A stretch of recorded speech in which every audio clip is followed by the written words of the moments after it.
একটি হচ্ছে দর্শন মামলা হয়েছে, আর একটি পর্নোগ্রাফি আইনের মামলা হয়েছে। পর্নোগ্রাফি আইনের মামলার এজাহার নামীয় 4 জন আসামি গ্রেফতার হয়ে আদালতে আছে। আমরা 3 দিনের রিমান্ড মঞ্জুর পেয়েছি। মুরাদনগরের ঘটনায় পৃথক পৃথক 2টি মামলা হয়েছে, একটি হচ্ছে দর্শন মামলা হয়েছে, আর একটি পর্নোগ্রাফি আইনের মামলা হয়েছে।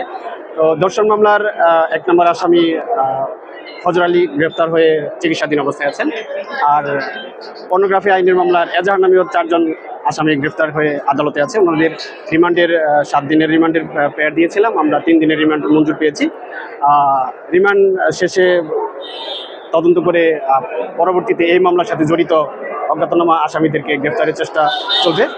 আর ভিকটিমের ডাক্তারি পরীক্ষার ক্ষেত্রে মামলা তদন্তের সর্বশেষ প্রক্রিয়া শেষ করার পরে বিষয়টা আসলে আমি অবগত করতে পারবো। অজ্ঞাতনামা আসামি আছেন, এজাহার নামীয় কেউ পলাতক নেই। না, এজাহারে শাহপরানকে আসামি করা হয়নি, তদন্তে পাওয়া যাবে।